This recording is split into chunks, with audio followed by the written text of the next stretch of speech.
So there's this movie from the 2000s called Pool Hall Junkies. Some of you might have seen it. It's kind of like one of those cult classic films. And in it, Christopher Walken gives one of what I believe to be the top 10 speeches in the history of film. And I'm not going to quote it word for word for you because I won't do it justice, but I will summarize it. He talks about the National Geographic documentaries where they've got, they'll film the animal kingdom. And they've got this lion. It's older, it's tired, it's thirsty, it's hungry, and it's just kind of laying there in the shade because it's just cooked. It's worn out. And all of a sudden, the hyenas and the jackals, they come and they start picking at him because they sense weakness and they think he's down and out. Down for the count, right? And then the lion gets up and he rips the hyenas' throats out and just kills them all right there. And the moral of the story that Christopher Walken says is that every now and then, the lion has to remind the jackals of who he is. Ladies and gentlemen, that is what you saw early Saturday morning when the U.S. moved into Venezuela like a thief in the night. I mean, that was... When you hear about the plagues of Egypt and the angel of death sneaking through windows, that's got to be what I think when I think about what Delta Force did Saturday morning in Venezuela. You can feel however you want to feel about that, and we'll get into it in a minute. You can feel however you want to feel politically about the U.S.'s foreign policy. But my God, if you didn't, seeing those helicopters coming in, finding out that we didn't lose a single guy, they swooped in, they had no idea we were coming. Delta Force pulled this dirtbag and his wife out of their bed in the middle of the night and just swept away like a ghost. If specifically as a man, if that didn't give you a little bit of a freedom boner, if that didn't kind of make you go, fuck yeah.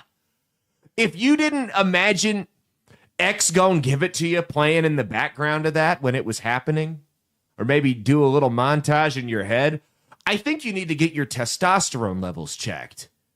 It's pretty fucking badass. You guys don't have to agree with what happened to admire the way they went about it, to admire the boldness and precision that took to go about that. I grew up a Boston Celtics fan. I couldn't stand LeBron James, but every time I watched him, I went, God damn, that man is a talented basketball player. I hate him because he's not on my team. I imagine that's how people felt about Tom Brady. Couldn't relate to that, though. So put everything else aside and acknowledge that this might have been the cleanest military operation in world history on this large of a scale. I mean, we're not talking about they were going to go assassinate some terrorist leader. So some general from a terrorist group over in Afghanistan. This is the president of a pretty big country. This is a dictator who is hated by 90% of the people in his country. They snuck in the middle of the night and pulled him out of his bed, kicking and screaming like a little bitch, and hand-delivered him to the president. Maduro's on TV talking all this nonsense about President Trump. Anytime, send him, but don't take too long. I'll be waiting. And boy, oh boy, did they call his bluff. Boy, oh boy, did they. Trump went, all right, bet.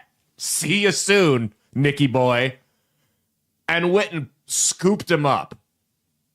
You've got to admire the boldness, if nothing else.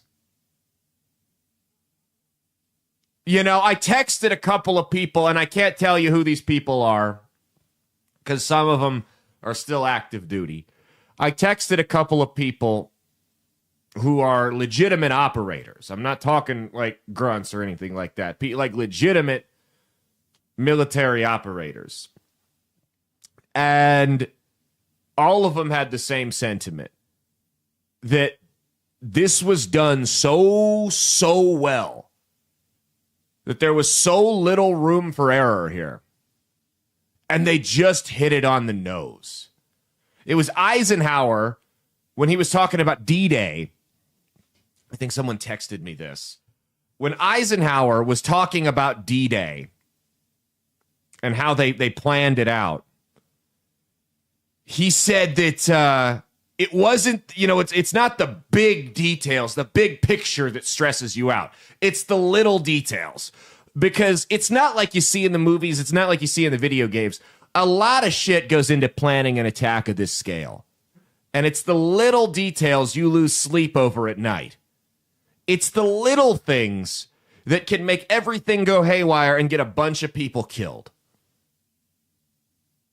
Nobody did get killed here. Do you want to know the best part about this, though? Do you want to know the best part about this?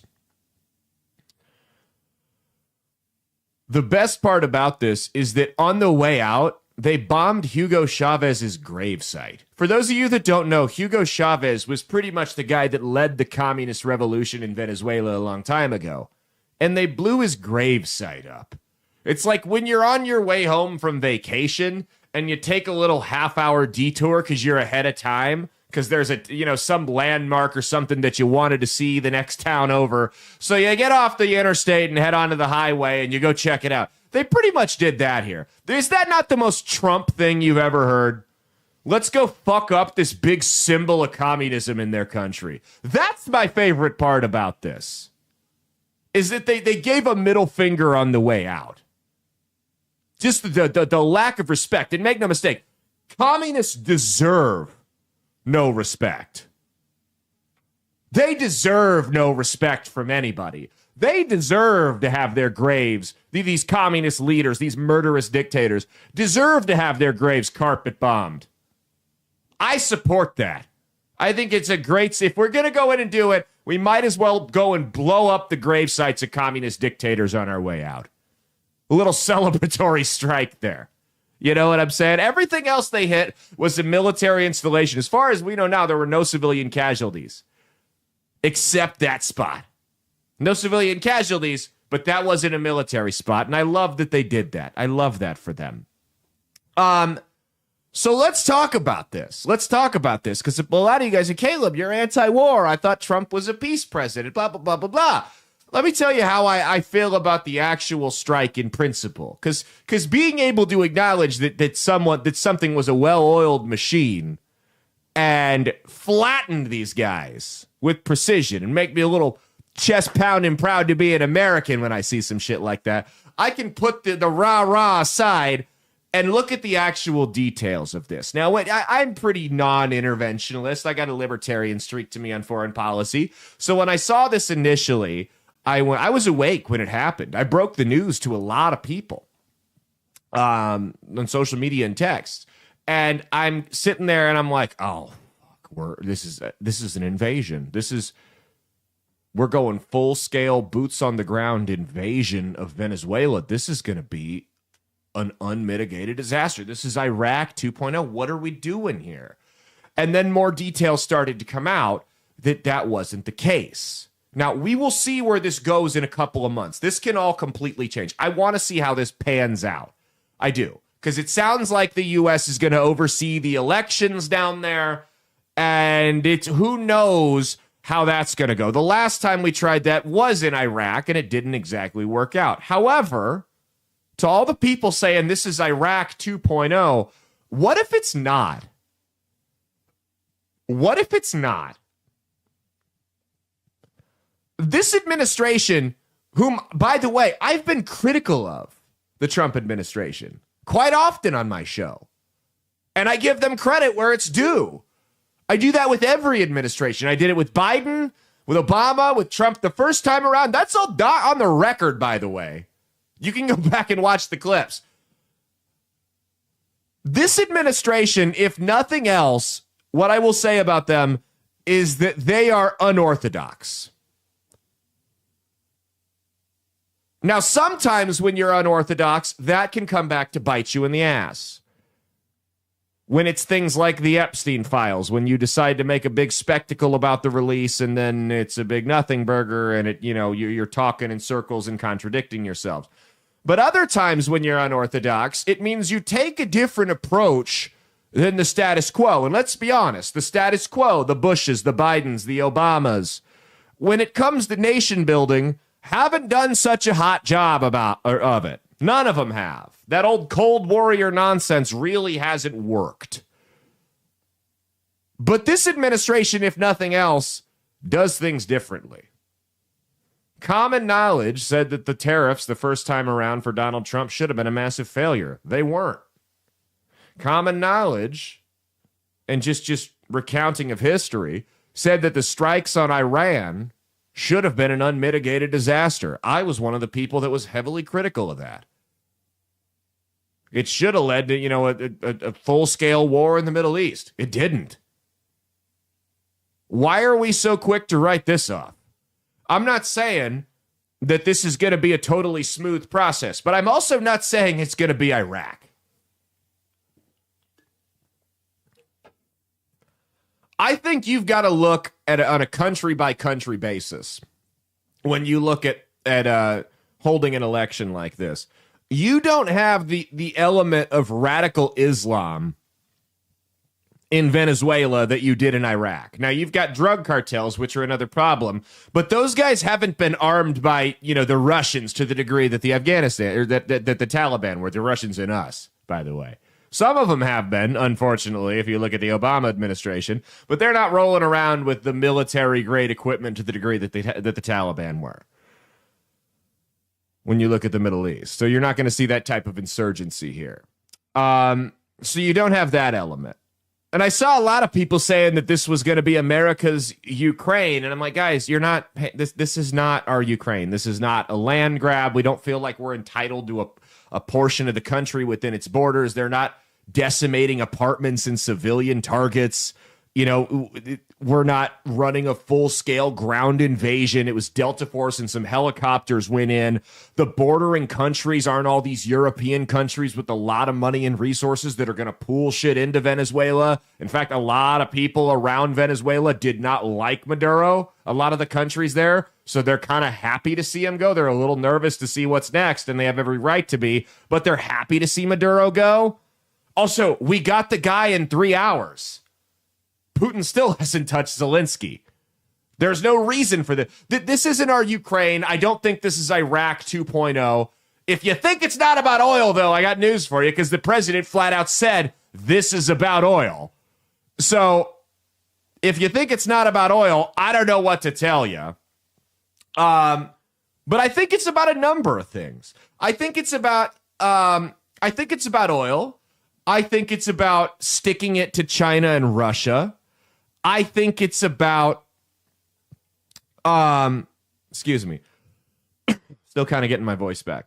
I think it's about drugs. The problem here, though, with the drugs, because we were talking about the predator drone strikes on these boats that were shipping the fentanyl in, which I was supportive of, by the way. I think if you've got someone bringing poison into a country that you know is going to kill people, you have every right to stop them from doing so, up to and including with deadly force. I had no problem with that. The problem with that, though, is you're not cutting the head off of the snake. All of these drugs are coming from Venezuela. The Venezuelan cartels all answer to one guy, which is Nicolas Maduro. As long as he's alive, as long as the central power structure is still there, striking those boats is only treating the symptom of a problem. It's like having a brain tumor and giving the person ibuprofen for the headaches, but not going in and removing the cancer. So, because here's what you guys don't realize, what these cartels do. They're not sending their high-level guys on these boats. A lot of the time, the people, you'll have low-level cartel members, gang members, or you'll have truly just random guys that because the cartel doesn't want to risk it, where they go and they point a gun at their head and they say, go drive this boat or we're going to kill you and your family. And they're like, well, at least I have a chance of getting through with the boat.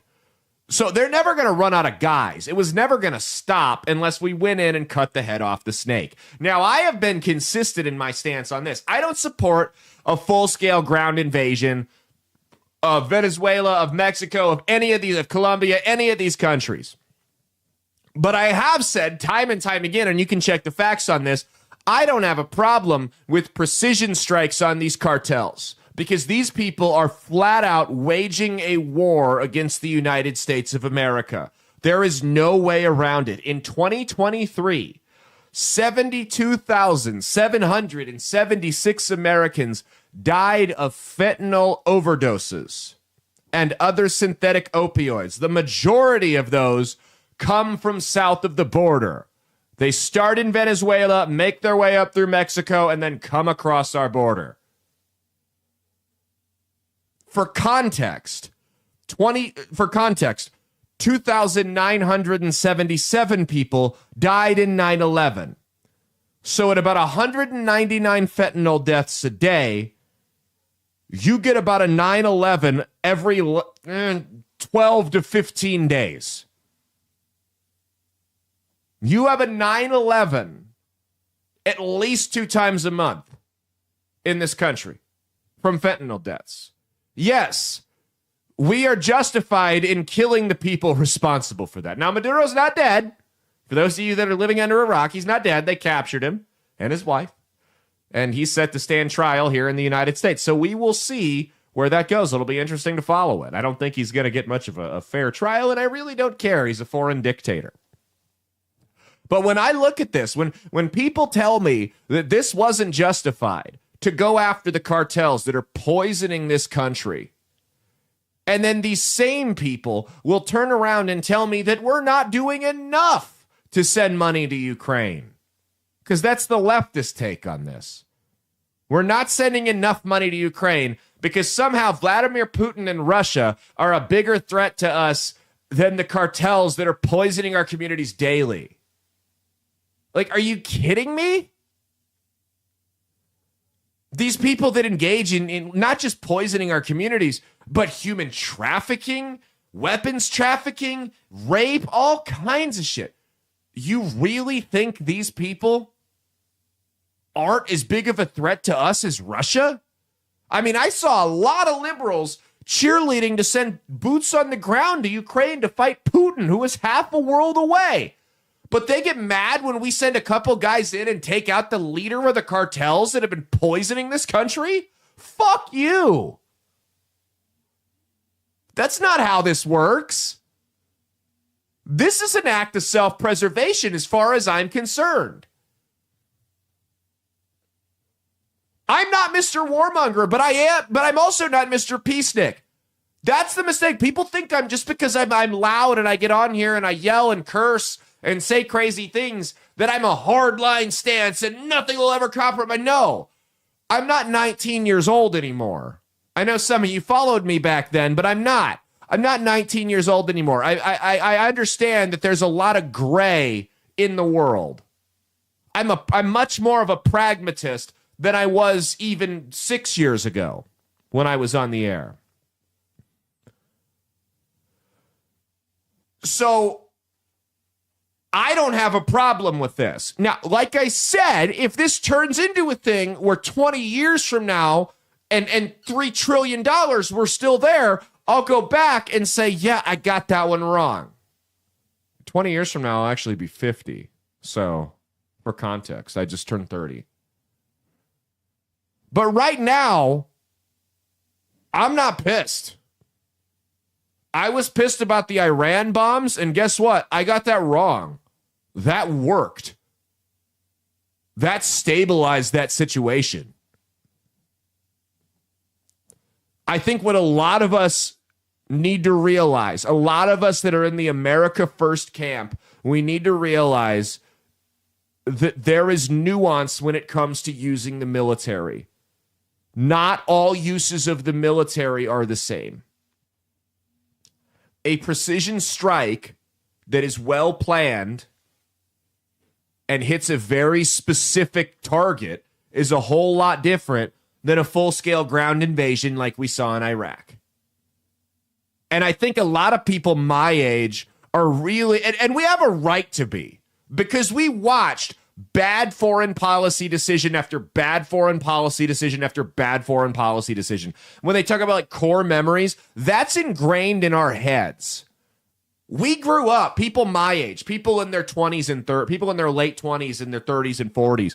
We grew up watching Bush and Obama just make the dumbest foreign policy decisions over and over and over and over again. And Bush at least had a little bit of an excuse to do it, because Bush didn't have the historical precedent and we'd just been attacked. So he kind of had a blank check. But Obama had no excuse. Obama ran as the guy saying, we need to end this shit.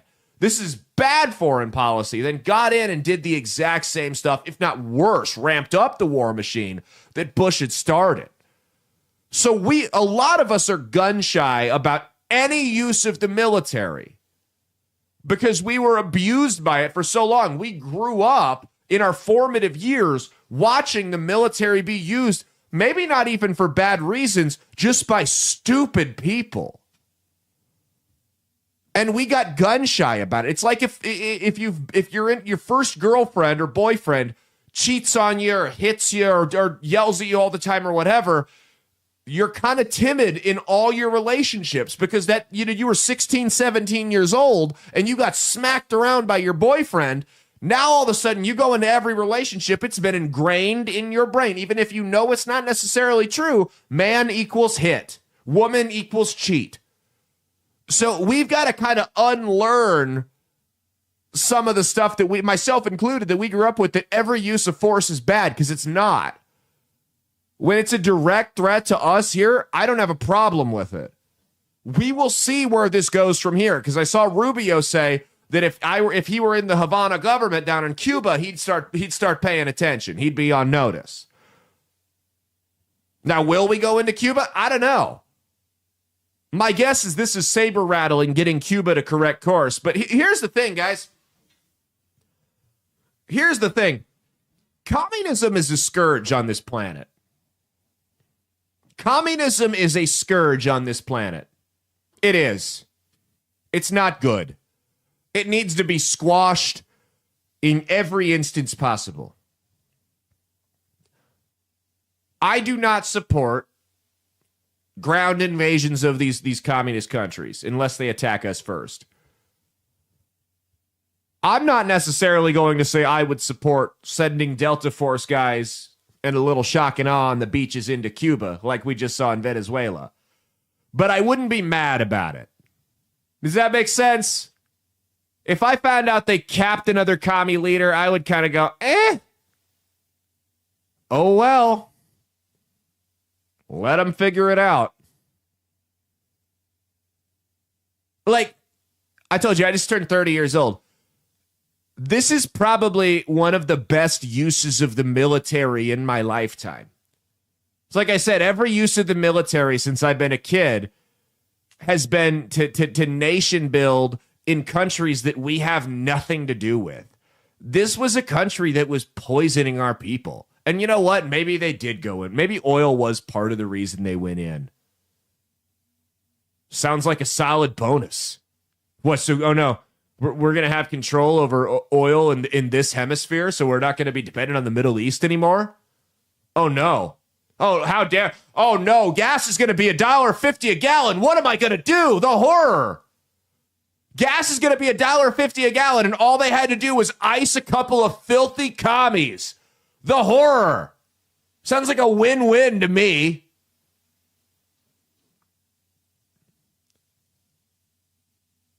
And that's the thing. I should send that line to Trump. He'll probably use it when they call him out about, I thought you were a peace president. Here's the thing. And this is something I've always thought too. If you've listened to this show for a while, you've probably heard me say this a time or two. When you are a man who refuses to commit an act of violence under any circumstances is just as worthless as a man who resorts to violence at the drop of a pin every time he's mad. What I mean by that is you should be capable of committing violence, both physically and mentally, but it should never be your go-to. You should try to de-escalate situations, but sometimes you got no choice but to bust a motherfucker in the mouth. It's kind of the same thing with presidents. When I say I want a peace president, that doesn't mean I wanted a doormat president. I want a president who's not going to be antagonistic to Russia the way Joe Biden was. I don't want a president who's just going to lay over while the leader, who, by the way, lost his election and refused to step down, of a foreign government, poisons over 70,000 Americans a year.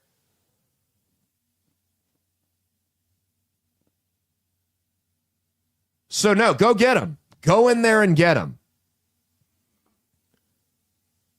And we'll talk about, so I don't know if you heard, on Christmas Day, Trump did a drone strike on ISIS in Nigeria because the Nigerian government came to him and said, hey, you were right. This Christian genocide thing ain't no joke. Can we get some help? And he dropped he dropped a bomb on him, and he killed a bunch of them. Said, Merry Christmas, motherfuckers. Little Bruce Willis Christmas, a yippee-ki-yay, right? Die Hard. That's probably what movie he was watching, because it is a Christmas movie, by the way. So, in the last week, Democrats have now had to take the side of a narco kingpin communist dictator, of ISIS genociding Christians in Nigeria, because now they want Nicki Minaj to be deported back to Africa. I'm not kidding. You can look this up for yourself. They literally want Nicki Minaj to be deported back to Africa for speaking out about the genocide of Christians in Nigeria. Do you want to know why the leftists want to deport Nicki Minaj for speaking out about the genocide of Christians in Nigeria? Because they support the genocide of Christians in Nigeria, and they wish there would be a genocide of us here. That's the reality. That's how these people feel at the bottom of their hearts. What you saw, the reaction to these people celebrating Charlie Kirk's death, that wasn't a fad. That wasn't a fluke. That's how they feel about all of us. They want us dead. If they had their way, they would line us all up against the wall and shoot us. That's why they want Nicki Minaj to be deported.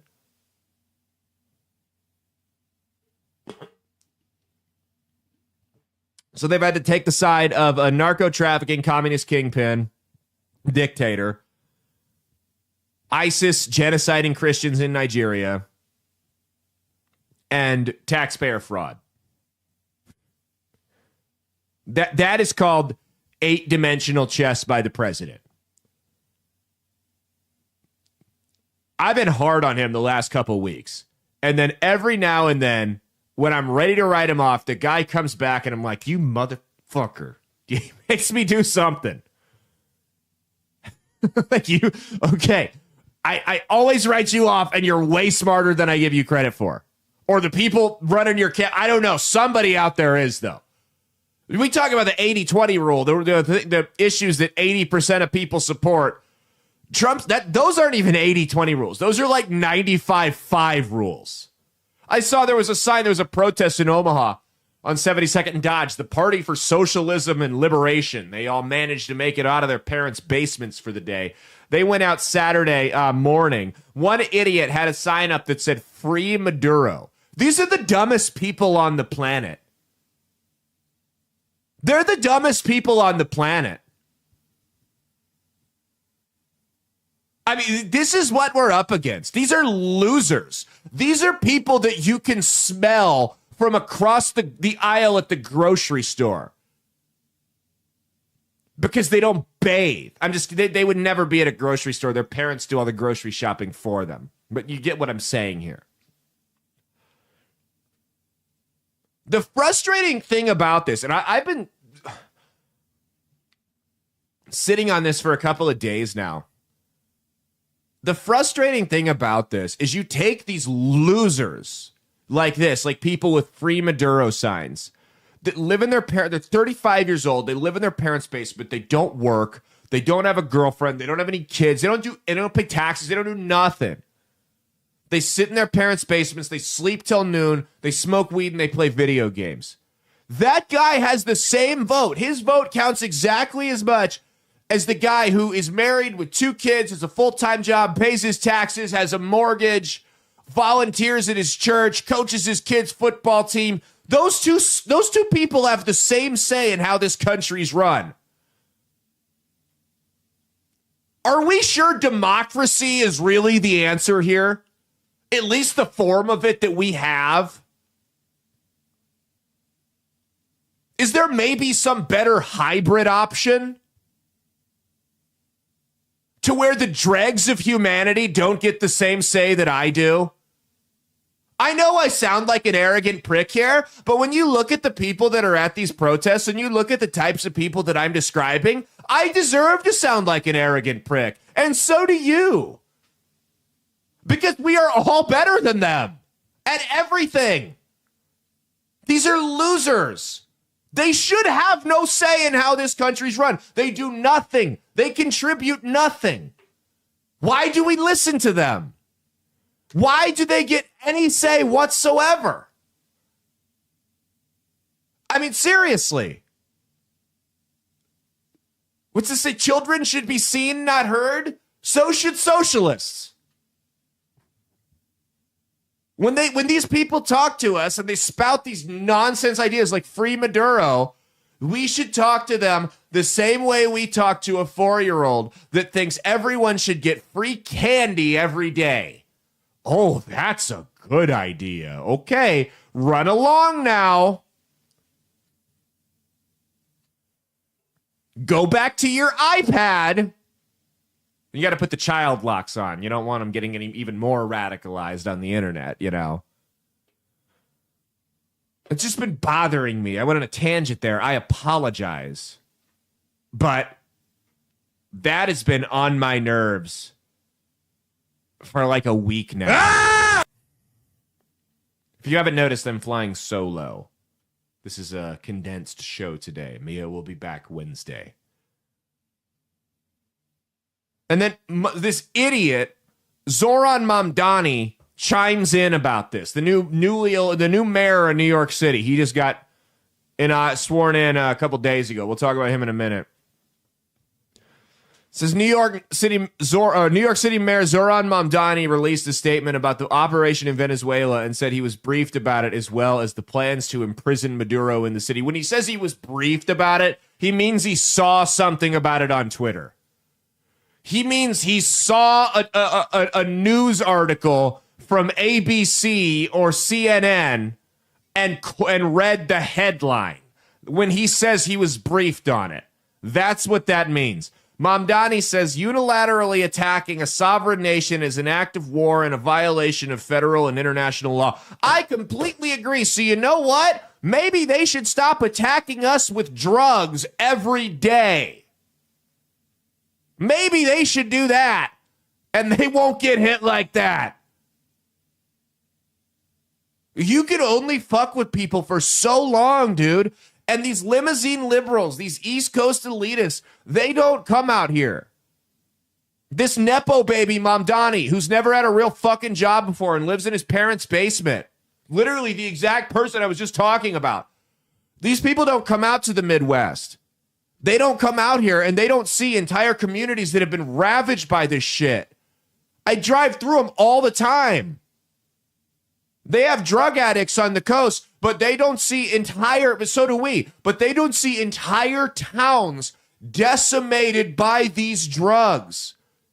Towns, I mean, dude, you can go throw a dart at a map of the state of Ohio or Kentucky or West Virginia and walk into whatever town it lands on, and they will tell you these people have more relatives and friends, more loved ones that have been killed by drug overdoses than they can count on both hands. You people, shut the fuck up. You have no clue the extent to this shit. You have not been hit by it the way we have here. I have lost friends to drug overdoses from fentanyl. I have friends who I pray for every day, but at the end of the day, I can't do nothing about it, that are actively using cocaine and other drugs. That any moment, every day, I'm terrified. I'm going to get the call that one of them bit the dust next. Fuck you, Zoran Mamdani. Fuck you, coastal liberals. Fuck you. You have no clue. He goes on to say the blatant pursuit of regime change doesn't just affect those abroad. It directly impacts New Yorkers, including the tens of thousands of Venezuelans who call the city home. Hey, bud, you want to make a bet? I'm on a hot streak right now. I just won my fantasy football league. I walked away like $500 in the black in Vegas at blackjack. I hit a couple of college football parlays. I'm really cooking with bets right now. Do you want to make a bet? I won some poker tournaments online. I'll make a bet with you right now, dude. I will make a bet. Name your price. I don't care. It could be $10. It could be $10 million because I know I'm going to win. Name your price. I will bet you that those tens of thousands of Venezuelans who call your city home hate that guy's fucking guts, Maduro. Do you want to know how I know that? Because if they didn't, they wouldn't be here. The ones from Venezuela that are actually from there, not second and third generation, the ones that are from there hate that guy's fucking guts. He says, my focus is their safety and the safety of every New Yorker. Well, good, because no one said they were just going to go start targeting random Venezuelans in New York, you idiot. Is this all these people do is just invent problems? They just make shit up to get scared and upset about. This is all they do. And my administration will continue to monitor the situation and issue relevant guidance. What the hell could Zoran Mamdani, who lives with his parents and has never had a real job until now, possibly offer to this administration as quote-unquote relevant guidance? What could he possibly tell them? Hey, Zoran, when we want advice on how to mooch off your parents and live like a stuck-up little socialite, we'll call you. We don't need that right now, though. We're dealing with big boy issues. Run along now. Go play on your iPad. Back to the kids' table. We're going to let you pretend to be a mayor. You go do your thing. You know, this guy just got inaugurated in New York City. We should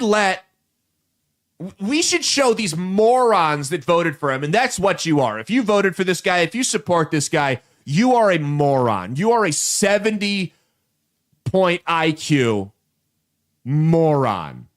Just knuckle-dragging, drooling in your cereal bowl moron. If you think this guy is inspiring in the slightest bit. Is that harsh?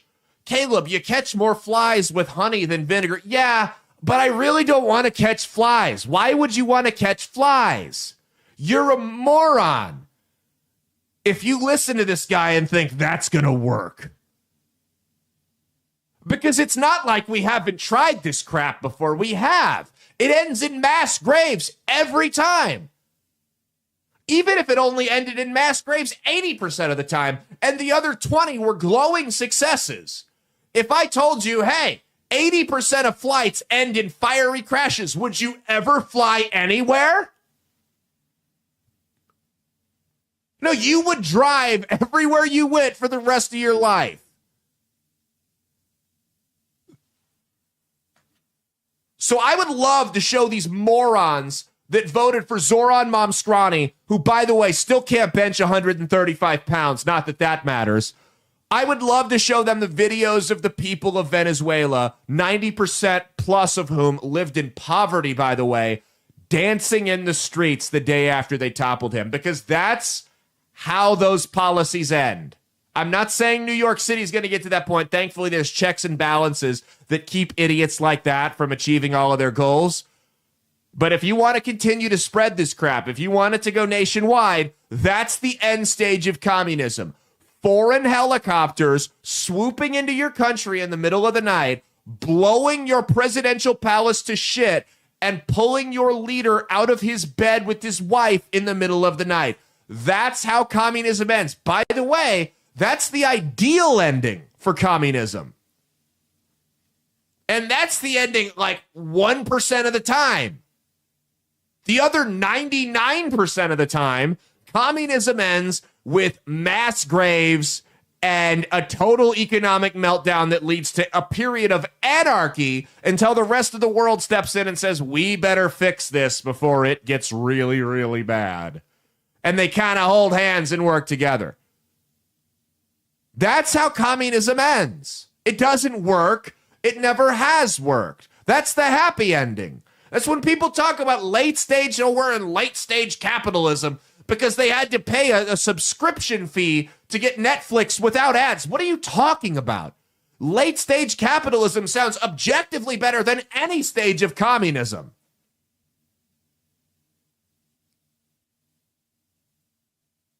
This is where this crap leads, though. And that's a perfect segue to that, to Mamdani, Mom Scrawny. This guy, and we'll talk about Minnesota in a minute. This guy, he got inaugurated, and as mayor, he got sworn in, whatever you want to call it. He got sworn in as mayor, and we'll play a couple of clips, or we'll play a clip from his speech. Check this out here. I mean, this should scare the shit out of everybody. We will replace the frigidity of rugged individualism with the warmth of collectivism. And play that one more time for you. We will replace the frigidity of rugged individualism with the warmth of collectivism. I'm gonna be honest. I never thought in my lifetime I would see a mainstream American politician utter those words. Truly. Truly. I never thought I would see that. The definition of collectivism, straight from the dictionary. The theory and practice of the ownership of land and the means of production by the state. Oh, man, that sounds great. The warmth of collectivism. If you want to see the difference, but the comparison of the frigidity of rugged individualism versus the warmth of collectivism, go on Google right now and type in North Korea, South Korea satellite pictures at night. There's the difference right there. The warmth of collectivism that he's referring to is where you all stand in huddles outside of the bread lines to keep warm, to literally keep yourselves warm while you're there hoping there's some bread today that's infested with maggots and God knows what else, so you don't starve to death. That's the difference.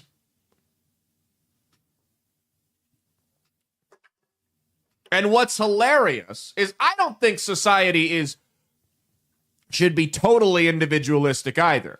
I think when you go too deep into the individualistic idea, you get these things where you've got people changing genders and everyone's just encouraging it and it's just this big old fucking free-for-all. Now, there needs to be some sense of community, but collectivism's the wrong word. Collectivism's the wrong word. That's not what he's talking about. He supports the bad parts of individualism. They want economic collectivism. That's where this guy gets dangerous here. And we're not talking about a guy who got elected as mayor of Grand Island, Nebraska. This is New York City. This affects all of us.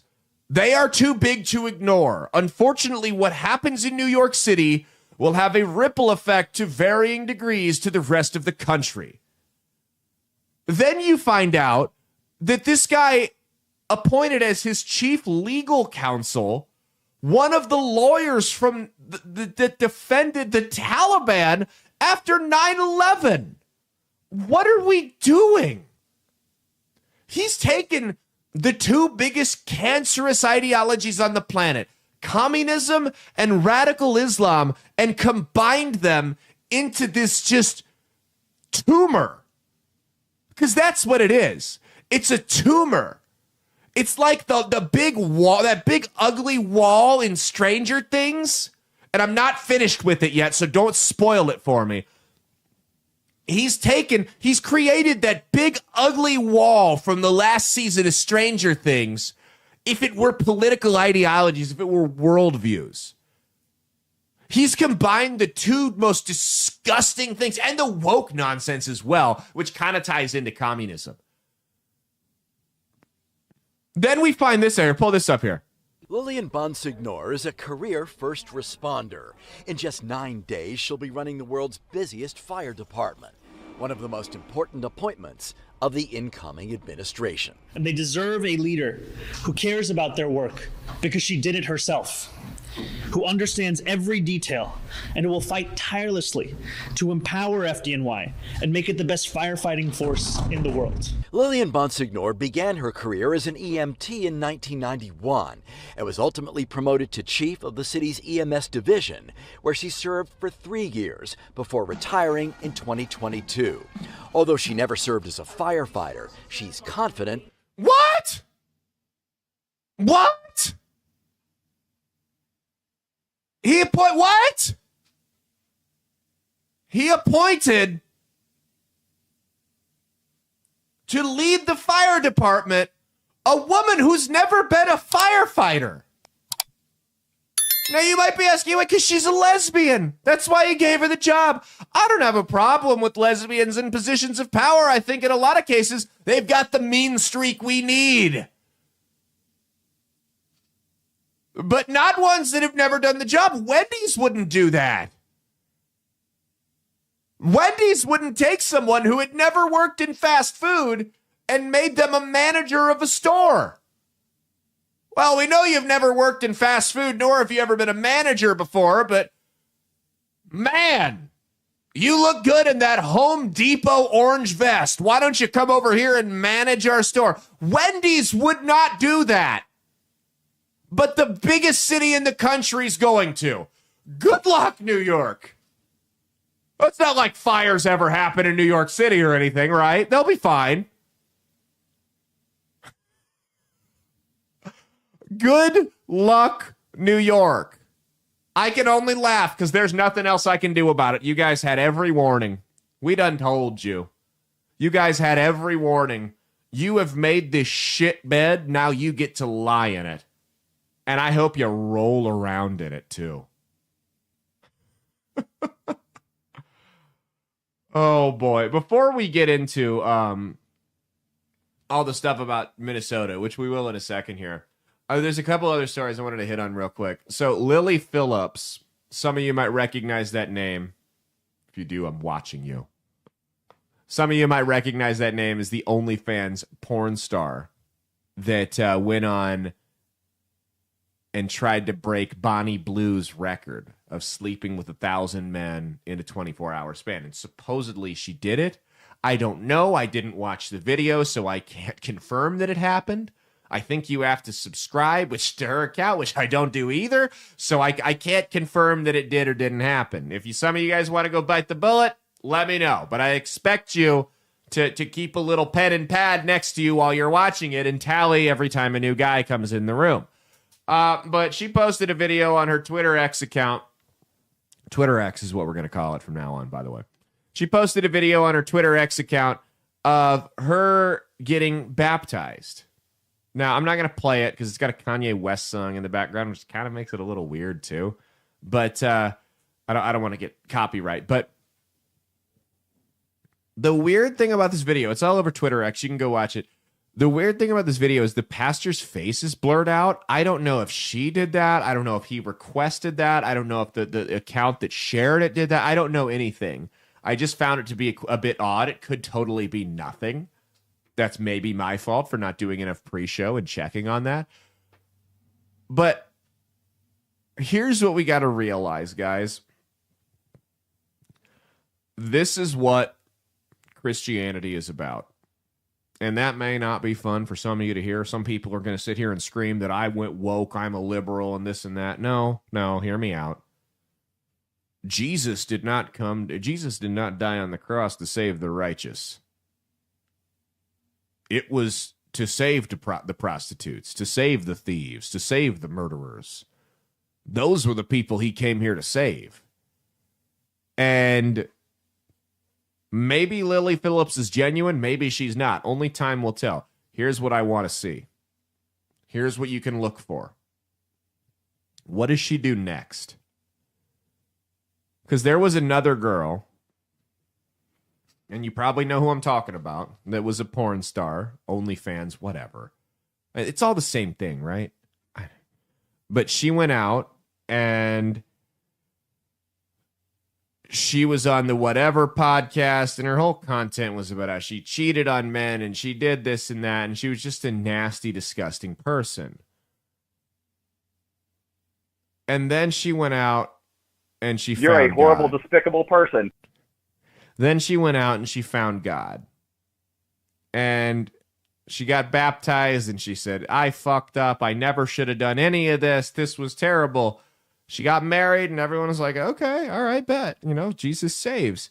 But right after that, she totally switched from OnlyFans content creator to Christian content creator. And the whole thing just kind of felt like it was her next grift. Now, I don't know what's in her heart. I don't know what's in Lily Phillips's heart. Only her and God know that. But when I see someone go immediately from OnlyFans whore to Christian content creator, red flags start to go off in my head. Red flags start to go off to tell me this is someone who just wants to make a quick buck. And the porn thing was either getting too physically exhausting, too mentally exhausting, which, by the way, it often does for people in that industry. That's no secret. So they just made the jump to right-wing Christian whatever. Both of them could be totally legit in their faith and just immature. That's also a possibility. That is entirely a possibility. So we'll see what Lily Phillips does next. If she disappears, then maybe she is genuine. If she shares, this is my testimony, and does a couple interviews, I wouldn't even go as far to say that that would mean she wasn't being genuine. But if she starts selling merch, if you see a cryptocurrency with her face on it emerge, if she's got her own podcast and she's making all the videos, and the worst thing that annoyed me the most about Nala Ray was she went around talking like she was an expert on Christianity. There's your red flag. Ignore this woman. This is in all likelihood a grift. What happens in the afterlife is between her and God, but she is no one that you should be listening to for any serious reasons. That's what you have to remember. And then the other thing about this is, I mean, Nala Ray was a hoe. She did the OnlyFans video, whatever. This is another level. This is the mega hoe. I mean, this is a woman. This is not a woman that got fucked on camera a couple of times and sold naked pictures of herself. This is a woman who had sex with over 1,000 men in a 24-hour span. Men, I want you to be honest. If you found out that your wife, before she met you, had had sex with over 1,000 men in her lifetime, would you still be with her? Forget 24 hours. In her lifetime, would you still be with her? No. No. And that's not even from a religious standpoint or anything like that. That is, it's disgusting. It is. I'm allowed to have that opinion. I'm allowed to feel that when I hear about somebody like that. When I see that as a man, that is disgusting to me. Now, I'm not a prude. My wife was not the first person I ever had sex with. I'm honest about that. And this is where when I talk to Christians that are all kind of self-righteous about the gay thing, it's like, well, the Bible talks about heterosexual lust quite a bit. Like if you guys are going to go around talking about gays or anything like that, and you're watching porn, or you had a bunch of sex before you got married, and maybe you just shut the fuck up for a little bit. But not even from a religious standpoint, from just the standpoint as a man, I don't want to meet the man that wants to marry a woman who had sex with over 1,000 men in 24 hours.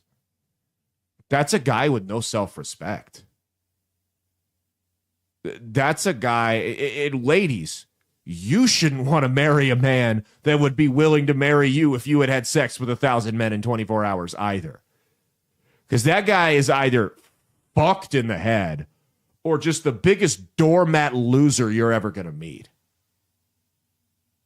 So that's my thoughts on that. I didn't want that to go untouched. Ooh, that's bad word choice for that segment. This other one here is DK Metcalf. He's a receiver for the Pittsburgh Steelers. He was leaving their game against the Detroit Lions, and check out this interaction he had with a fan here.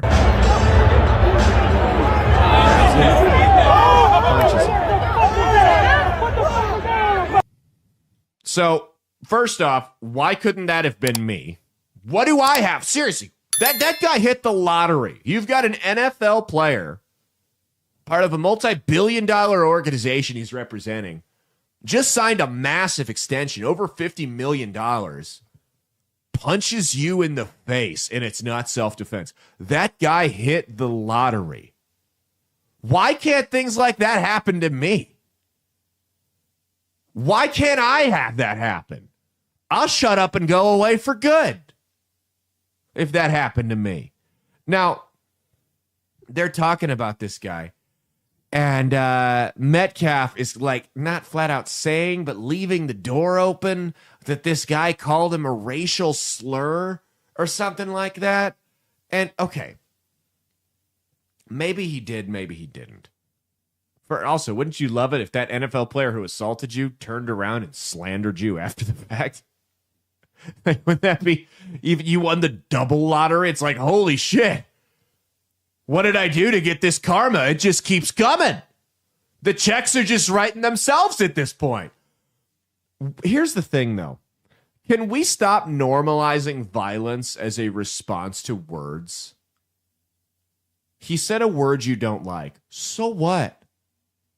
So what? Who fucking cares? Dude, you have $54 million.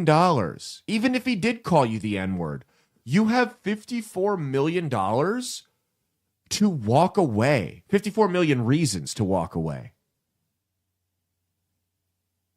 Why does every response to hearing are we that much petulant children? Everything has to be just violent? Because here's the thing, dude. You may feel justified. If that's a random guy out on the street that calls you a name and you punch him, guess who's going to jail? You. And maybe you're not an NFL player making $50 million a year, but maybe you're a guy with a full-time job and a wife and 2 kids at home that count on him. Was it worth it now? Was it worth it now that you have to go sit and do 30 days in jail? And you lost your job and your family's going to get evicted from your home? Was it worth it to just show that guy he shouldn't say that mean no word on the street? No. Dude, you're a professional athlete worth tens of millions of dollars. He is a drunk loser that's wearing a fucking... What is this guy even wearing here? A blue wig at an NFL game. He's wearing a blue wig at an NFL game.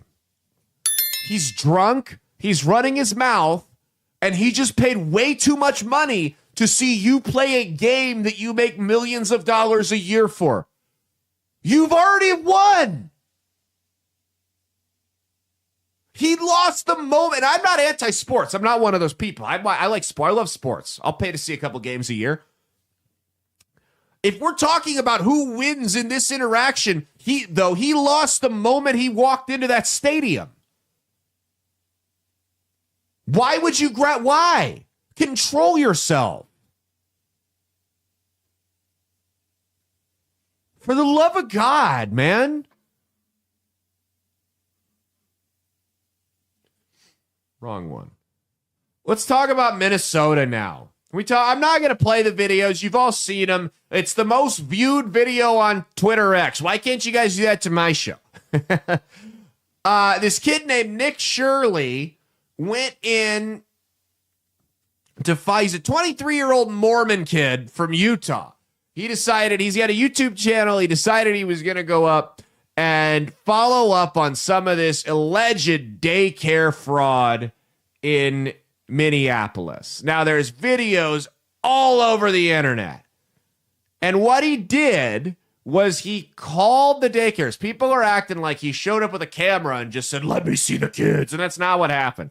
He called the daycares and said, "Hey, I want to sign my son up for daycare here. What do I got to do?" And they were either wishy-washy or they blew him off. So we went to a couple of them afterwards, and they weren't open during business hours. One of the places was called the Learning Center, had misspelled the word learning on the sign. Now, these have popped up all over the country, in Ohio and Washington State, Kansas City. There even appears to be one right here in good old Omaha, Nebraska. At least one. At least one. We're looking into it. And what's happening here is these daycares will get grants from the state government. The state government funds daycare programs for people that are, making maybe a little bit less than the household median income, so that they can send their kids to daycare and not have to worry about somebody to go. It's good in principle. I don't have a problem with it. It's the practice where we run into issues. Because what happened was a bunch of people, many of whom were in the Somali community, decided that they were going to start these daycares up, not have any children at them, and just get millions of dollars a year in taxpayer funding. Now, what happened with that money? Well, there was a couple different things that happened with that money after they received it. A lot of them bought fancy items, cars, clothing, houses. I saw one guy on there with, he was one of the daycare owners. This kid can't be older than 25 years old. He's got on a pair of glasses that are $2,500. $2,500 glasses that he got from alleged welfare fraud. So taxpayer fraud, excuse me, whatever you want to call it. It's pretty much the same thing at this point. When I was 20, I had a job, a customer service job, and there was a lady. She regularly came in. It was an elderly lady, and she would come in with her husband. And her husband he had those real cheap glasses that you get, just at like an America's Best or some type of eyewear store like that. But they were broken in multiple places, and they couldn't afford to get new ones. So this guy would tape them back together with Scotch tape. The fact that there's anyone, let alone an elderly person in this country, that has to tape their glasses back together with Scotch tape because they can't afford to buy a new $60 pair.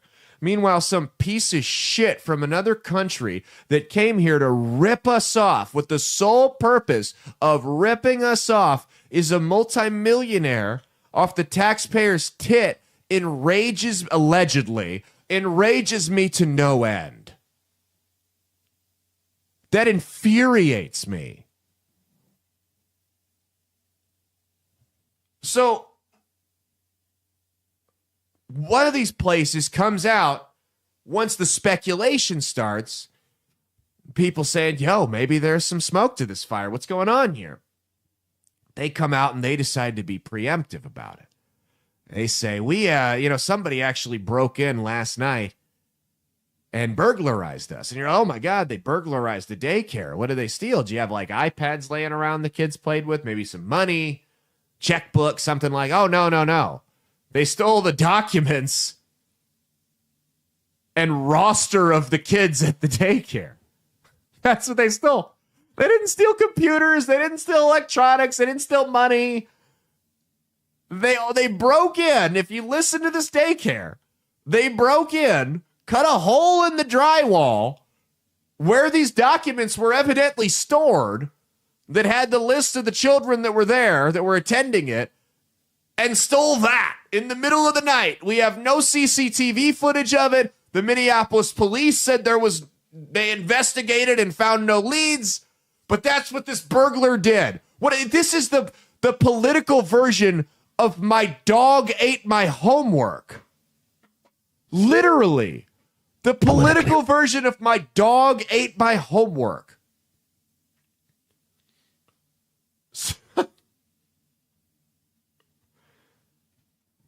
And that's what pisses me off. First off, who puts documents behind drywall? I've known like one person that's hid anything behind drywall in my life, and the guy was a drug dealer. Who hides shit behind drywall? We have, like, for documents like that, I mean, we've got, like, documents that if somebody got a hold of them, they could steal from us or steal identity. We have that in a safe. But everything else is just in a file cabinet. maybe I could see they get a little $200 safe from Menards and stick it under the desk. Who cuts out a piece of drywall to stick documents in it, non-financial documents? That makes no sense. And if you go and you look at the pictures of this drywall, they claim that the person tunneled through the wall and cut it. The cuts were made from the other side of the drywall. It looked to me like it was an inside job. Maybe I'm wrong. But who stores documents in drywall? Now, this has become like a left-right issue. It's not. This is the 80-20 thing. It's like I said, in the last week, Donald Trump has gotten the Trump derangement syndrome, has gotten the liberals to defend Christians being genocided in Nigeria, a narco-trafficking communist dictator, and tax fraud. Great hills to die on, guys. They call MAGA a cult. Dude, MAGA was roasting Trump. A lot of MAGA is still mad about what he did in Venezuela, which is kind of a popular thing to do. They're the cult. If you find yourself defending someone committing fraud, then you're the cult. Look at this Facebook post. I thought this was satire. I had to go look at the guy's page to make sure it wasn't. Everyone's jumping on the fraud. But as anyone, at least here in Minnesota, asked, how is the Somali community going to react to having all this money potentially cut off? All that money, though these illicit companies in childcare, home health care, meal provision, etc., was being spread across many, many individuals and families in that community. Buoyed for years by this easy money, how are they going to adjust suddenly without it? Especially now that their community reputation is weighed down from the scandal. Who cares? All I hear about from at least their community leaders like Ilhan Omar is that they're here to represent Somalian interests in America. Maybe they can go back to the place they love so much. It says many will be tempted to say, good, let them struggle from the years they've lived off of stolen money. I am one of those many. And I'm not just tempted, I'm diving straight into the pool. But struggle spreads out to affect others. This could be a real problem for the Twin Cities and something the next governor should consider, since I don't see Walz surviving this. Well, he's got one thing right. Brandon Furdig on Facebook wrote that. Brandon, here's what I think we should put to the test here, Brandon. You should let me steal your credit card and don't cancel it. I'm going to steal your credit card and I'm going to go to Applebee's. And then I'm going to tip the waitress $1,000. And when you file a dispute and you try to have me arrested, I'm going to go, think of the waitress. Think of the waitress. I gave that waitress enough money to go home to see her parents in Texas. And you stole it from her. Yes, it was made illicitly. But I was spreading the funds out to someone who had nothing to do with it. Look at the economic carnage you've caused by this, Brandon. Fucking idiots. We jumped in record time. The cognitive dissonance jumped from fraud isn't being committed to fraud is good. They're literally arguing that fraud is good. When we talk about the current state of the left, here it is. Here it is. This is they've gotten their marching orders. And what they're really doing, you useful idiots that can't figure this out, what the handlers on the radical left are doing when they get you to say absurd things like fraud is good. Like tax fraud is a good thing. They don't believe this. The text from Ruben Gallegos about how he thinks transgenderism is insanity, I'm paraphrasing, that's more or less what he said, are proof that the elites in your party do not care. They do not agree with you about these things. When they get you to say these things, they're not getting you to say them because they agree with that, because they reciprocate that viewpoint. They're getting you to say that because they want to see how far they can lead you. How insane of a viewpoint can we get them to defend if we tell them to? If the other side's against it, they'll support it. They did the same thing with transing your kids. Nobody believed in that shit 10 years ago. 99, dude, the furthest left people I knew were like, no, dude, you change your 6-year-old's gender, you belong in prison. It's child abuse. Now it's a mainstream talking point. They just take issues that are more and more absurd, something that every society throughout history has considered to be a punishable offense, fraud, theft, whatever you want to call it. You're now defending that. They're pushing you toward anarchy. They're trying to see if you will run through that brick wall for them. That's what this is. And guess what? They're doing it in England already. When the hordes come over here from these Islamic countries and the rape gangs start over here like you're seeing in the UK and the rest of Europe, you bet your fucking ass these people are going to get you to defend the rape gangs. Well, rape is culturally subjective there. I think it's a little nuanced. You know, it's wrong of you to just say rape is bad as a general statement. That'll be the left in 20 years. Mark my words, 20 years, that'll be the left. If we don't do something about the mass migration to this country from Islamic nations, that will be the left. They will be arguing that rape isn't always bad. You will see think pieces from New York Times, or maybe they'll all be out of business by then, but some bullshit mainstream media online sources will have mark my words, they will have think pieces out about how rape isn't always heinous. I guarantee you that will happen. They got you to defend chopping little kids' genitals up. They got you to defend fraud. They're getting you to defend genociding Christians now. There's nothing that you people will not parrot if they feed it to you. Nothing at all. And now you're getting a lot of people coming out. Theo Von, the comedian, kind of led the charge on this, going, yo, if this is what our taxes are going to, why are we paying taxes? What's the point of this? I mean, think about this. If you were paying a charity, monthly donations, and you found out that a bunch of that money wasn't going where it was supposed to, or somebody was embezzling, and they had no plan to stop, would you keep donating to that charity? Even if you love the cause, you'd be like, hey, I'm stopping until that guy's fired, until something's done to stop the embezzlement, so I know my money's going where it's supposed to go. You know, my internet, we just changed our internet provider. I'll give you a personal example. Here at my house, and we got a faster speed for a lower price. I'm not going to name companies because I don't want to get sued or anything.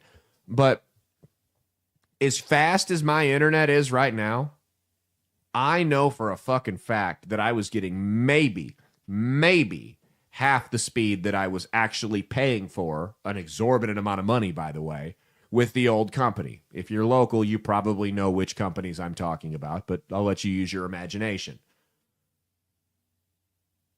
Had I found that out when I was with that company, because I didn't know what a gig was, right? I didn't know what the speed actually felt like. I'd had that company for years. And then I got 2 gigs, and I was like, oh, okay.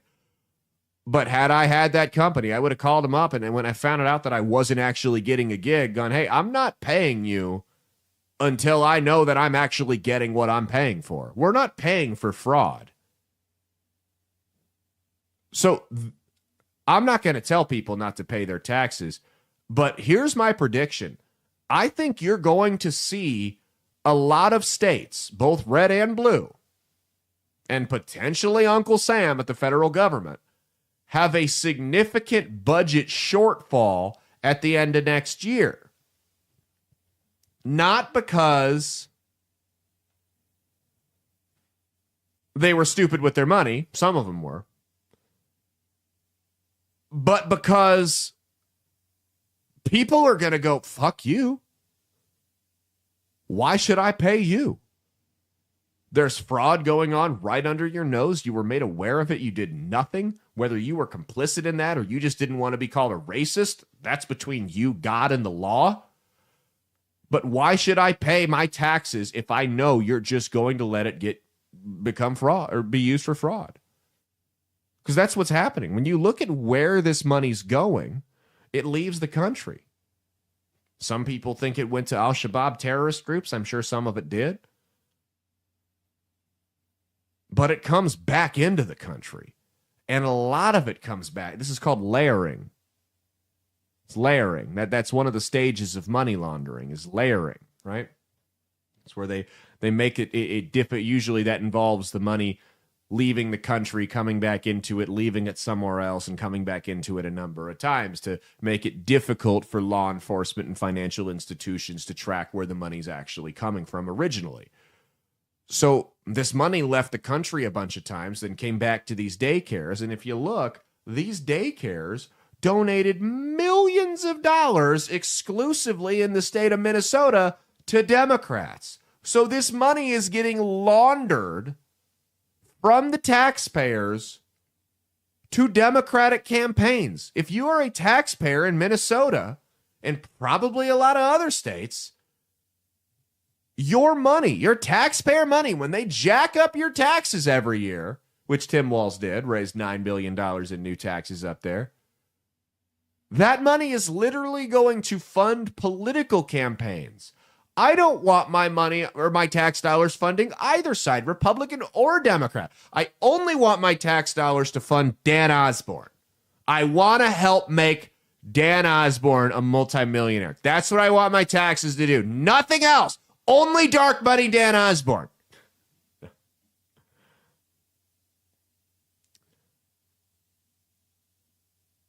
But then we find out that the voting, Scott Pressler drops this, the voting in Minnesota is crooked as all hell too. In 2008, more than 500,000 voters, which is nearly 20% of all the voters in Minnesota, registered on Election Day. Al Franken, the former Democrat senator up there, was only elected by a mere 312 votes. It gets better, though. Minnesota has this fun little law where you can, if you are a migrant, you can look this up, I'm dead serious. If you are a migrant in Minnesota, in order to, not disenfranchise other migrants, they want to make it easier for people to vote because it's all about democracy, right? We hear all about democracy. Democracy is so sacred. We got to do everything except make sure nobody's cheating to protect it. And that's how you protect something that's sacred, is you desecrate it with cheating, right?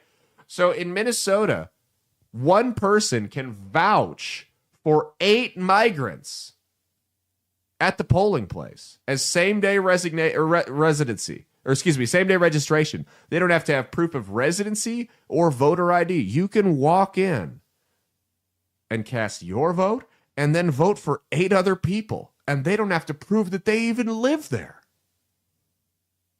In 2024, you had 296,000 people register on the same day. Guess what?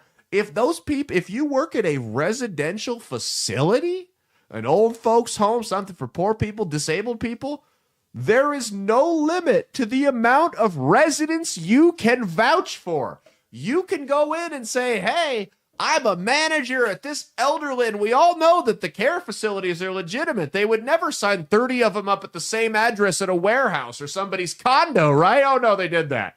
You can go there and say, hey, all 500 patients at this residential facility that I run out of my 1-bedroom condo are voting for the Democrats. Nothing in this state is legitimate. You had another one got convicted, and we talked about this in the show, got convicted of welfare fraud by a jury of his peers. The judge, who before she was a judge appointed by Tim Walz, was a credit card payment processor for a bank, who just happened to have a legal degree, comes back and reverses the decision. The state is corrupt beyond repair. We're at a point where you have to if you're Donald Trump, you have to consider invoking the Insurrection Act and saying Tampon Tim's going to prison. We're sending the National Guard in. He's going to prison. The whole state is a rogue state. It's corrupt as all hell. It's possibly funding terrorism. Their elections haven't been legitimate for at least 16 years. They have to start over. Everyone goes to prison. Everyone gets arrested. We're going to oversee the elections like we are in Venezuela. That may be the only way. And, you know, when I hear about Melissa Hortman, that state senator that got shot up there, at first we just thought it was some nut job. But this woman was a Democrat, albeit a moderate one, who killed a bill that would have expanded Medicare and Medicaid for migrants. Access to it. And if you go and you watch her interview after she cast the vote, this woman's in tears. And it's like, okay, I get being like emotional or whatever that you killed this, but like, you know, you went against your colleagues, but she was in tears. And if you go back and watch the video, the sound of her voice is just off. Like she knew something was up. And it's kind of like, okay, what's going on here? And then a day later, she gets shot by a masked man, armed to the teeth, that like fell off the face of the earth. And by the way, had been appointed to a position on the state government by none other than Coach Sandusky, Tim Walz himself, and wrote in his manifesto that Tim Walz told him to kill her. Now that may have been the ramblings of a schizo, but now I'm not so sure. This guy's running the state like the mob up there. So I don't know what's going on with him. The worst part about this fraud thing is that the people committing it that are from Somalia, the refugees up there, they're refugees. They're not just migrants. They came from a country that was downtrodden and war-torn. And the United States reached out their hand and said, we'll help you out. We'll help you out. And even though after 10 years, 70 to 80% of you are still living on welfare, we're going to help you out because we want to get you out of this bad situation you're in. Out of the goodness of our hearts, truly. And I'm not saying all Somalis are fraudsters, but the ones that did commit the fraud, they came here as refugees and ripped us off.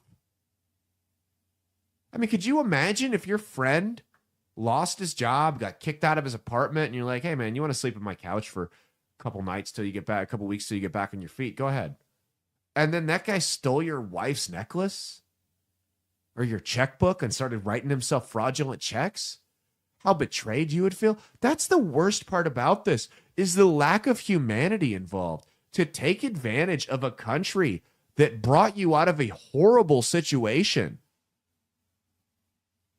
and stood nothing to gain from it. It cost us money. It was a net negative economically. Socially, our culture declined. We did it because we felt it was the right thing to do, the Christian thing to do, and you still ripped us off. That's the worst part about this, and that should play a serious role in how we write our legislation when it comes to how many refugees we take every year and where they come from. This next one here, the Democrats have got their 2028 presidential roster ready to roll. Check this out. For the people, Gavin Newsom, Campaign for Democracy, Pete Buttigieg, Win the Era, and AOC, Courage to Change PAC. Does that tell you they are all likely to run, Jason? It does, and it just bodes well for Republicans. So there you have it. AOC, Kamala Harris, Gavin Newsom, and Stinky Pete Buttigieg all have PACs ready to roll, fundraising tens of millions of dollars. They're all for running for president. If you are JD Vance, you're salivating over this. You are salivating over this. If you're the RNC. Unless the wheels totally fall off of this country in the next 2 years, name me one of those people. One of those people that can go into Georgia, can go into North Carolina, can go into Pennsylvania, can go into Michigan, can go into Wisconsin, and beat JD Vance. None of them. There is not a single person on that list that beats JD Vance. Honestly, you put JD Vance up against, the Buttigieg probably has the best chance of any of them. But here, I've told you this before, America's not going to elect a gay president. They're not ready for that. And I don't know if they will be in my lifetime. I'll be entirely honest with you. I wouldn't have a problem with a gay guy running the country if I thought he was the fit to do it. I'm talking about the average swing voter. They're comfortable with him on TV. They're comfortable with him down the street. They might even be comfortable going to dinner with him and having a gay couple friend. They're not comfortable with one in the White House. They don't like that idea. I'm telling you right now, I interact with these people daily. When I think of the average voter, people like my grandma, who has come a long way on that issue. A long way. There's no way in hell she would ever vote to elect a gay president. No way in hell. I'd love to see Tim Dillon as president. I wouldn't mind a gay guy. I'm telling you about the average person in this country. It's not going to happen. It will not happen. Not in any of our lifetimes. Write it down. Take it to the bank. He would keep it the closest out of the four of them, though, because he's probably the best. He's the best speaker of the four of them. Newsom's the best speaker, but Buttigieg's the best speaker that doesn't come off as a sociopath out of the four of them. Vance decimates all of them. There's no emerging superstar that's coming out of that lineup that we don't, somebody we don't see. They have what they have. Andy Bashir's star is over. He's done as governor, right? He's about to be done. He's not.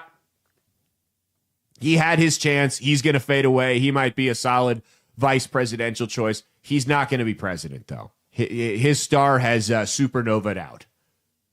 Those are their big four. Those are their best choices, and they're not getting any better. So if you're a Democrat right now, and this just shows how sick politics are in this country, you're praying for a total economic meltdown. Not this affordability crisis where you win little congressional and governor seats that you should win anyway.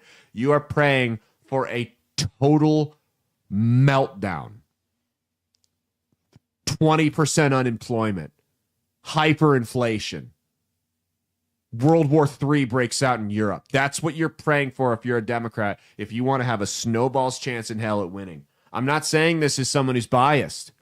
I'm saying this is someone who looks at the easy test, the beer candidate test. Tell me one of those people you'd rather have a beer with than J.D. Vance.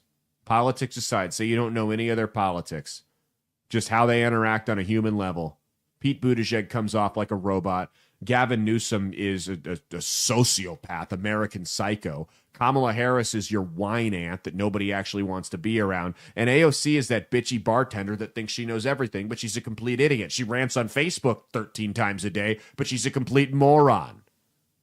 There's no substance to anything she says. None of them beat Vance. Take it to the bank. None of them beat Vance without a total meltdown. Do you want to know why the left hates Vance so much? Because you would think, with as much as they claim to be the champions of the downtrodden, that a guy who was raised by a drug-addicted single mother in Kentucky went into the military, then went to the Ivy League, and then became a self-made millionaire, you'd think they would love that guy. But they hate him. And the reason they hate him is because he proves their worldview is bullshit. He proves their idea that everyone is just who's in a bad situation is a totally helpless, turtle on its shell, victim of the system and capitalism. They're not. Some of us have to apply ourselves a little bit more. Yeah, you know what? Maybe you didn't grow up with a 4-car garage and a 2-story house, and you got to try a little bit harder than the kid who did. But if you apply yourself, you can get out. I have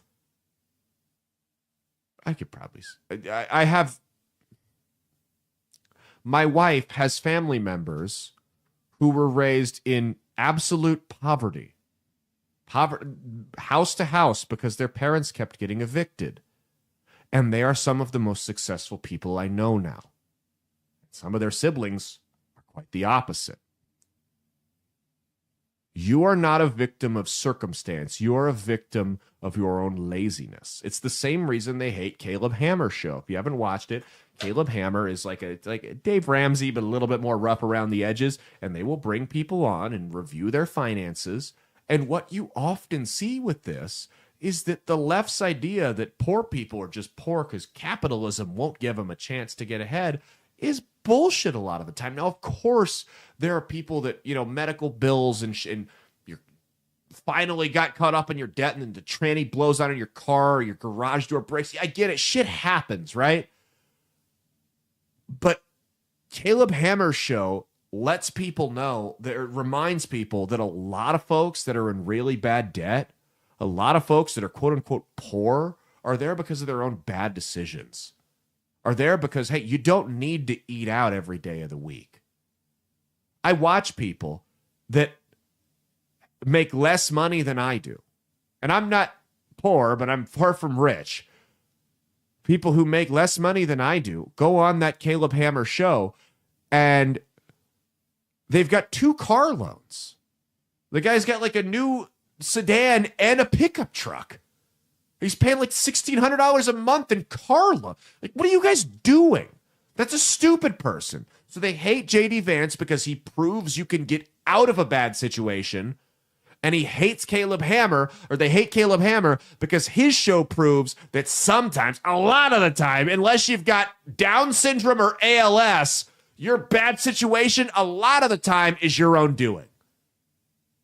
And you can watch, dude, this show's infuriating, but it's kind of interesting because people will go on this show and these people will just make excuse after excuse after excuse. Every purchase was justified. Hey, you're 3 months behind on rent, but you needed that $400 reverse osmosis water filter. Those are the types of people that the left wants you to believe are just the victims of capitalism. No, you're the victim of your own lack of motivation. That's all. Occam's razor. There's no deep conspiracy. There's no systemic failure. You're just stupid and have no self-control. And you're lazy.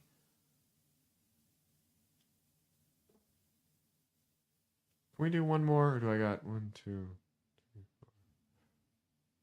No, I don't have time for any more. We'll do this. I want to do this one with Mia next Saturday. So we'll save that one for next Saturday. It'll be a fun segment to do. It's not anything newsworthy. It's just kind of entertaining. Anyway, that has been our show. I told you we'd do one. My voice it's actually starting to hurt again. So I think it's like when you strain a muscle and you think you can get, because your throat is a muscle, right? Your mom's really working her muscles out, by the way. But no, so it's like when you pull a muscle working out and you give it a couple of days and then you go back to it thinking you're good to go, and then by the end of the workout it's starting to bug you again. One thing I've learned the older I've gotten is that when you have an injury from a sport or from lifting weights or whatever, you need to stop working that muscle group out until, not just until it feels better, but until at least 1, usually 2 days have passed with no pain. Not next to no pain, no pain. Otherwise, you will get injured again. I made that mistake with my voice, but I'll have a couple days. I never got sick, by the way. I never had any other symptoms. It was just my throat. I would cough, but it wasn't like a cold cough. It was just like me trying to force whatever was... like just like that, whatever was clogging my throat up. I feel bad. It feels mostly, I'm like 80 to 90% better. So hopefully by come the Wednesday show, I'll be 100% and good to go for you guys. But I told you I was going to get the show to come out. There was way too much shit going on. We were not going to put it off until next Saturday or anything like that. No, I wanted to do a show. It's been too long. We're back at it. I'm back in the swing of things. My vacation was great. I hope you all had a great Christmas and a happy New Year. Remember, keep your shit up, your trees, your decorations up until January 6th. Not because of the Capitol riot, but because the 5th is the last day of Advent. Haven't you heard the song 12 Days of Christmas? That's what it means. Keep your trees up until the at least midnight on the 6th. It'd be kind of weird if you... What day is the 6th? It's like a... What day is that? I don't know. It's a Tuesday. That would be kind of weird if you just kept it up till the 6th. Until you stay up till midnight on a Tuesday to tear it down. March 14th, Beach House Bar and Grill. We are back. Salty 16 Roast Battle Tournament. I gotta get that trophy ordered. We'll have a trophy and a cash prize for the champion. 16 of the area's best comedians going toe-to-toe. One night. There's no, we'll see you in a month for round 2. Nope, it's all going to be decided that night. They're going to have to come up with the jokes on the fly. It's going to be challenging. A grueling gauntlet Some might say, but it's going to be a damn good time. You should come out. Beach House Bar and Grill, 10 p.m., March 14th. Tickets will be $10 cash at the door or on eTix. That is a Saturday. Ladies and gentlemen, you don't want to miss it. I am going to be, barring anything crazy, I'm going to be back at Radio Row in Las Vegas. It's Circa in August. I'll be back there. That was a good time. If you're going to be out there, come see me. That was fun. They take good care of us there. We're big fans of Derek, the owner, and of Circa out there, and a lot of the folks that work out there. It was very good hospitality. I had a few too many Captain and Cokes on the air for the first day, but still a good time. I am the black sheep of that show, so I had to do something. So yeah, so we'll be back there. I should have the dates for that soon. And then that's all I got. That's all I got. We'll see you guys later. See you Wednesday. Cheat on your taxes, not your spouse. Stay based.